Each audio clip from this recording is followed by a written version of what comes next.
Hello, biomechanics of tissues and musculoskeletal system.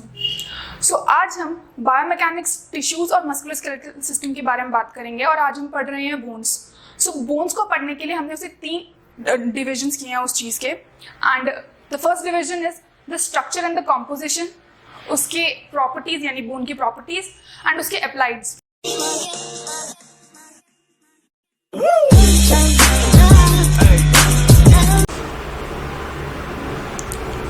तो skeletal system का सबसे इम्पॉर्टेंट कंपोनेंट है बोन। बोन, अगर स्केलेटल सिस्टम की बात करते हैं तो सबसे पहले दिमाग में चीज़ आती है, वो आती है बोन। बोन डिफरेंट प्रॉपर्टीज़ है, बहुत ही स्ट्रॉन्ग है, फ्लेक्सिबल भी है, प्लायबल है। सो इन सारी प्रॉपर्टीज़ के साथ साथ उसके अंदर वेस्कुलराइजेशन बहुत अच्छा है, उसके जो स्ट्रेंथ है वो बहुत ज़्यादा है, डिफरेंट चीज़ें हैं। उसके कुछ unique structural and functional properties है। रिमेंबर, स्ट्रक्चर के साथ साथ उसके फंक्शंस भी वेरी करते हैं। सिर्फ और सिर्फ मूवमेंट और स्ट्रेंथ प्रोवाइड करना ही बोन्स का या स्केलेटल सिस्टम का काम नहीं है। बहुत सारे डिफरेंट फंक्शंस हैं जिनकी हम आगे बात करने वाले हैं। सो बोन के स्ट्रक्चर और कॉम्पोजिशन को अलग अलग स्टडी करेंगे। फर्स्ट ऑफ ऑल हम इसको डिविजन्स में स्मॉल चीज़ों में तोड़ रहे हैं। हम पहले इसके कॉम्पोजिशन की बात करते हैं। सो बोन डेफिनेटली एक कनेक्टिव टिश्यू है, but is a very special connective tissues.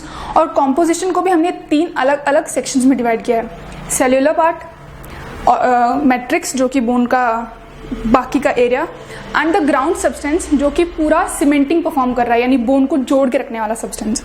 सो जो बोन का डिस्टिंग्विशिंग फीचर है, जो बाकी के कनेक्टिव टिश्यू से बोन को बहुत डिफरेंट रखता है, वो है इसका इनऑर्गेनिक कंटेंट। इसके अंदर जो ऑर्गेनिक मिनरल्स हैं वो बहुत ही ज़्यादा हाई होते हैं, उनका अमाउंट बहुत ज़्यादा होता है, जिसमें कैल्शियम और फॉस्फोरस सबसे ज़्यादा अबेंडेंट है।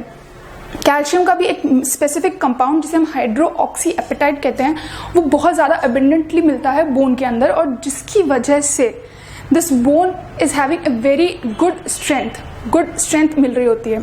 नाउ बोन के अंदर जब हमने सेल्स की बात की तो this cell will be studied with regarding, हम साथ साथ में स्टडी करते रहेंगे कि अलग अलग सेल्स हैं, ऑस्टियोसाइट्स, ऑस्टियोब्लास्ट, कास्ट, वो कैसे कैसे हैं और कहाँ कहाँ पे हैं, उनको कंटिन्यूस रखेंगे। जो सेकेंड टॉपिक है वो है बोन की मैट्रिक्स। सो जो बोन की मैट्रिक्स है वो एग्जाम्पल ले सकते हैं कि सिंपली इस तरह की कोई मैट्रिक्स है। सो ये बोन की मैट्रिक्स इसी तरह से होती है, और इस मैट्रिक्स के इन पर्टिकुलर रीजन्स पे जो बाइंडिंग सब्सटेंस है उसे हम ग्राउंड सब्सटेंस कहते हैं, जो कि मोर दो पॉलीग्लिसराइड्स का बना हुआ होता है। यानी कि जो प्रोटीन और जो सैकराइड्स हैं, वो पॉलीसैकराइड्स हैं। प्रोटीन और पॉलीसैकराइड्स मिलके ग्लाइसोलेट एक रिएक्शन, उस पर्टिकुलर रिएक्शन के थ्रू एक बहुत ही स्ट्रॉन्ग सब्सटेंस बनाते हैं, जिसकी वजह से बोन अपने आप को होल्ड कर पाती है। नाउ जब बोन की मैट्रिक्स की बात करते हैं तो बिना कोलेजन फाइबर की बात किए बोन की मैट्रिक्स की बात नहीं हो सकती। जो पूरे फाइबर्स हैं उसमें कोलेजन फाइबर्स बहुत एबेंडेंटली मिलते हैं बोन में। नॉन कोलेजन फाइबर्स भी होते हैं, but more importantly collagen fibres होते हैं। और सबसे इम्पॉर्टेंट बात, वाटर। देखकर लगता है कि बोन्स में वाटर नहीं है, but this is wrong. Living bones about 25% of the water content रखती है होल बोन के रिगार्डिंग, और डेड बोन्स के अंदर अबाउट 5 to 8%, लाइक जो डेड बॉडीज हैं उनमें 5 to 8% ऑफ वाटर कंटेंट फिर भी रहता है। यानी कि ड्राई वेट, यानी वो बोन जिसके अंदर फ्लूइड का अमाउंट बहुत कम है, उस बोन के अंदर भी वाटर कंटेंट होता है। So this is very important to remember that bone cells, matrix plus ground substance as well as water, ये भी बोन का पार्ट है। So this was a brief discussion about composition, and now will go in structure. So body के हर connective tissue या फिर आई से हर tissue के अंदर सबसे फंडामेंटल जो यूनिट है टिश्यू का वो है सेल। ओके, सो बॉडी का फंडामेंटल यूनिट हो गया सेल। ना बोन का भी एक पर्टिकुलर फंडामेंटल यूनिट है, यानी कि उस पर्टिकुलर यूनिट से ही सारा का सारा मशीनरी चल रहा है बोन का। उसे हम कहते हैं ऑस्टियोन या फिर Haversian system. This is a typical diagram of osteon. इस तरह का कुछ दिखता है osteon, and this is whole as a diagram representation of the cross sectional area of a bone. Long bone के क्रॉस सेक्शनल एरिया का this is a particular diagram. Now इसके अंदर आप देख सकते हैं this particular thing is osteon which is depicted here some. So this thing is you can see that this is a particular, there is a red line, there is a black line too. तो ये मैंने represent किया है कि जो ऑस्टियन के middle का part है, यानी जो कैनाल रन कर रहा है, उसको हेवर्शियन कैनाल कहते हैं. There is centre canal running, constantly run कर रहा होता है, और उसको हम बोलते हैं हेवर्शियन कैनाल. हमें जो ऑस्टियन का दूसरा इंपॉर्टेंट पार्ट है वो है उसके कंसेंट्रिक लाइंस. ये पूरा ऐसे गोल हो जाएगा. So there are concentric line. Concentric मतलब कॉन्स्टेंटली राउंड अप करते करते बड़ा सर्कल बनाने वाली लाइंस. सो कॉन्स्टेंट लाइंस हैं, इनको हम लेमिने बोल रहे होते हैं. So these are two important parts. Now जब लेमिने को आप और मैग्नीफाई करके देखने वाले हैं तो आपको वहां पे कुछ चीजें दिखाई देंगी, जैसे कि ऑस्टियोसाइट, लैक्यूना और कैलिकुली. Now what is lacuna? So there is a cavity. जो ये लेमिने होते हैं इनमें एक पर्टिकुलर कैविटी बनी होती है और उस कैविटी के अंदर ऑस्टियोसाइट्स होते हैं. Now what osteocytes do? Osteocytes basically signal send कर रहे होते हैं ये डिसाइड करने के लिए कि बोन को कब रीअब्जॉर्प्शन की जरूरत है या कभी कैल्शियम रिक्वायरमेंट है. सो जो सारी सिग्नलिंग है वो ऑस्टियोसाइट्स के थ्रू हो रही होती है और वो लैक्यूना के अंदर होते हैं. This is a small cavity with the lamina. What is canaliculi? अगर आपने देखा तो मैंने कहा कि बीच में एक सेंटर कैनाल है, बाहर की तरफ लेमिने है. तो अगर बाहर की तरफ लेमिने हैं, उनमें ऑस्टियोसाइट्स अलग अलग है, तो धीरे धीरे डिस्टेंस बढ़ रहा है ऑस्टियोसाइट्स का. तो उनको न्यूट्रिशन कैसे मिलेगा? अगर ये ब्लड सप्लाई और ये न्यूरॉन्स, ये नर्व फाइबर्स आ रहे हैं यहाँ पे, तो उनको किस तरह से मिलने वाला है? उसके लिए एक प्रॉपर नेटवर्किंग होती है जिसे बोलते हैं कैलिकुलीज. वो पूरा पूरा रेडिएट करती हैं फ्रॉम द लैक्यूना और वो ज्वाइन करती है हेवर्शियन कैनाल को. तो किसी तरह से टनलिंग फॉर्म होती है और उस टनल के थ्रू पूरा पूरा न्यूट्रिशन पहुंच जाता है. So this is all about कैनिकुली.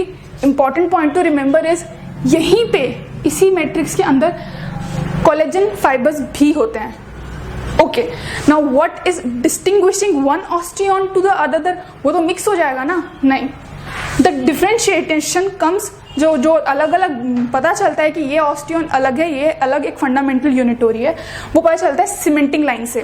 Because cementing line is the line जहां पर कैनिकुली और कोलेजन फाइबर्स एक क्रॉस नहीं कर रहे होते हैं. यानी कि एक पर्टिकुलर ऑस्टियन के कोलेजन फाइबर्स और कैनिकुलीज सिर्फ उसी के रहने वाले हैं. They are not going to cross the particular laminae, particular laminae, और उस पर्टिकुलर लेमिने के आसपास सीमेंटिंग लाइन होती है. उसको हम सीमेंटिंग लाइन बोलते हैं, जो कि एडहेरेशन या फिर जो पूरा का पूरा जोड़ने का काम करती है.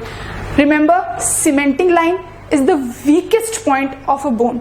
उसका स्ट्रेंथ बहुत कम होता है बिकॉज वहाँ पे कोलेजन फाइबर्स नहीं होते हैं. So that's why it is the weakest part of the bone. Now we will go in. now we have studied the osteon completely. थोड़ा यहाँ पे इस डायग्राम में देख सकते हो आप, ट्यूबरकुली होती है जो कि अंदर की तरफ होती है, और वो कहाँ पे होती है we'll discuss it again. So this was all about उसका कॉम्पोजिशन एंड उसका फंडामेंटल यूनिट. बोन का कॉम्पोजिशन कैसा होता है और बोन की फंडामेंटल यूनिट कैसी है वो हमने डिस्कस किया. Now we are gonna talk about the how bone looks like, कैसा दिखेगा. तो उसको देखने के लिए हमने उसको दो मेजर पोर्शन में डिवाइड किया है. मैक्रोस्कोपिक लेवल पे when you are looking at it like just cross section काटा हुआ बोन को देख रहे हैं तो वो कैसा दिखने वाला है. एंड दूसरा हमने उसको माइक्रोस्कोपिक, यानी अगर आप माइक्रोस्कोप के नीचे बोन को ऑब्जर्व करने वाले हो तो वो कैसा दिखेगा. So while you are observing the bone from like cutting cross section से ऑब्जर्व कर रहे हो और उसका आप अगर उसको नेकेड आई से देख रहे हो तो आपको दिखाई देगा दैट द आउटर शेल, जो एक आउटर कवरिंग है बोन का, that is quite compact rather than the inner. उसका जो बाहर का जो पूरा पोर्शन है, जो उसका शेल है, वो टाइट होता है. लाइक टस्क, लाइक एलिफेंट के जो टस्क होते हैं, जो हाथी दांत बोलते हैं जिनको, वो उसकी तरह से टाइट होता है उसको, और वो बहुत ही डेंस भी रहता है. तो उसी वजह से उसको बोलते हैं cortical. Okay, it is dense, it is compact bone. So cortical and the inner portion is quite spongy. आपको कुछ कुछ पोर्स भी दिखाई दे सकते हैं बोन के अंदर, तो it's quite spongy and that is why it is called trabecular. So Latin के अंदर trabecular was a word for small beams. Okay, so that is why it is called trabecular and cortical is quite compact. Now what is the main feature that is distinguishing the cortical bone and the tubercular bone. The main distinguishing feature is red bone marrow. So what you will find is in flat bones mostly ज़्यादातर flat bones के अंदर क्या होता है कि जो tubercular portion है, जो अंदर का portion है, उसके अंदर red bone marrow होता है. वहाँ पर हेवर्शियन कैनाल एब्सेंट होता है और सारा का सारा न्यूट्रिशन जो स्पॉन्जी बोन ले रही होती है वो लेती है रेड बोन मैरो से. और रेड बोन मैरो का एक बहुत इंपॉर्टेंट काम है जिसे हम बोलते हैं blood cell formation. So bone is not only about providing strength, mobility, इस चीज़ के लिए नहीं है.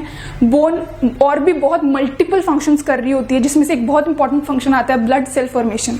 ओके, नाउ कॉर्टिकल बोन्स और जो ट्यूबैकुलर बोन्स है उनका रेशियो है वो डिफर कर सकता है. एक बोन के अंदर किसी के अंदर जो कॉर्टेक्स है, जो आउटर शेल है, वो मोटा भी हो सकता है और किसी में पतला भी हो सकता है, depending upon the mechanical the mechanical work they are performing. So वो उस तरह से डिफर कर सकता है.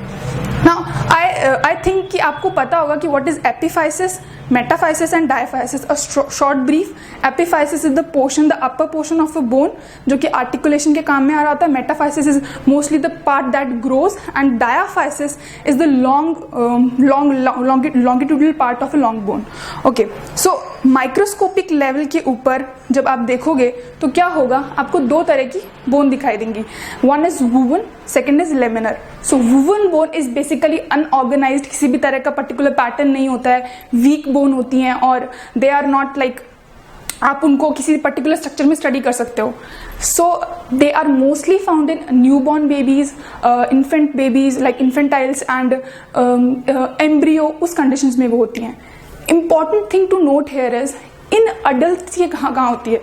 तो अडल्ट के अंदर अगर ट्यूमर कंडीशन है, ऑस्टियोपोरोसिस की कंडीशन है, उस कंडीशन के अंदर भी वुवन बोन्स की प्रेजेंस होती है, तो वहां पर भी वुवन्स बोन मिलती है. तो यानी कि वुवन्स बोन बेसिकली वीक बोन्स हैं जो कि बॉडी को ज्यादा स्ट्रेंथ और मैकेनिकल सपोर्ट प्रोवाइड नहीं कर सकती. Laminar bone on the other hand are well organised, particular structure रहेगा and they will be like more strong than woven bones जो कि नॉर्मल अडल्ट के अंदर मिल रही होती हैं. So this whole thing is about like microscopic level पे. अगर आप उसको माइक्रोस्कोप के नीचे रख के देख रहे हो तो आपको कुछ ऐसे स्ट्रक्चर्स दिखाई देंगे. नाउ इस डायग्राम के अंदर दो इंपॉर्टेंट चीजें जो डिस्कस करने के लिए हैं वो है endosteum and periosteum. Now endosteum is the dense fibrous layer, it's a dense fibrous membrane that is covering the bones. सभी बोन्स को कवर कर रही है बट कहाँ नहीं होती है. So this is not present at the joint surface. Important to note कि पेरियोस्टियम जॉइंट सरफेसेस पे नहीं होती है.